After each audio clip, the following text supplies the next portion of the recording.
আসসালামু আলাইকুম প্রিয় দর্শক। ইএফটিতে বেতন অর্থাৎ তথ্য যাচাইয়ের কাজ শেষ করতে পারেনি ইএমআইএস সেল। বেসরকারি এমপিভুক্ত শিক্ষকদের ইলেকট্রিক ফান্ড ট্রান্সফার বা ইএফটিতে দ্বিতীয় ধাপের বেতন চলতি সপ্তাহের মধ্যে দেওয়ার কথা থাকলেও সেটি নিয়ে অনিশ্চয়তা তৈরি হয়েছে। শিক্ষক কর্মচারীদের তথ্য যাচাইয়ের কাজ শেষ করতে না পারায় এই অনিশ্চয়তা তৈরি হয়েছে বলে জানা গেছে। মঙ্গলবার অর্থাৎ 14 জানুয়ারি মাধ্যমিক ও উচ্চশিক্ষা অধিদপ্তরের এডুকেশন ম্যানেজমেন্ট ইনফরমেশন সিস্টেম বা ইএমআইএস সেলের কর্মকর্তাদের সঙ্গে আলাপকালে এই তথ্য জানা গেছে।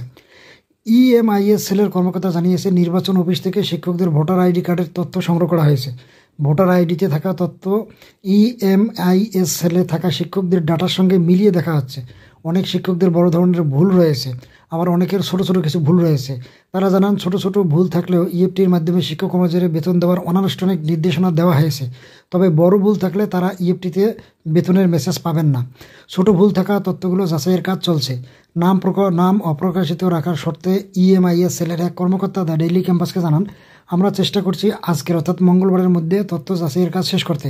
এটি শেষ হওয়ার পর কত শিক্ষক দ্বিতীয় ধাপে ইএফটিতে বেতন পাবেন এবং এজন্য কত টাকা প্রয়োজন সেই তথ্য সরকারের কাছে পাঠানো হবে। ওই কর্মকর্তা আরও জানান, বুধবারের মধ্যে সরকারের কাছে তথ্য পাঠানো গেলে আশা করছি আগামী বৃহস্পতিবার অর্থাৎ 16 জানুয়ারি বিকেলের মধ্যে শিক্ষকরা ইএফটিতে বেতন পাওয়ার মেসেজ পাবেন। তবে তালিকা এবং কত টাকা দরকার সেই তথ্য বুধবারের মধ্যে পাঠানো না গেলে শিক্ষক কর্মচারীরা আগামী সপ্তাহে বেতনের মেসেজ পাবেন। তো দর্শক, তার মানে মোটামুটি দ্বিতীয় ধাপের বেতন আসলে আরও 2-3 দিন সময় লাগবে, যেহেতু তথ্য যাচাই এখনও শেষ হয়নি। তো এই ছিল আপডেটটি। ধন্যবাদ সবাইকে, ভালো থাকবেন।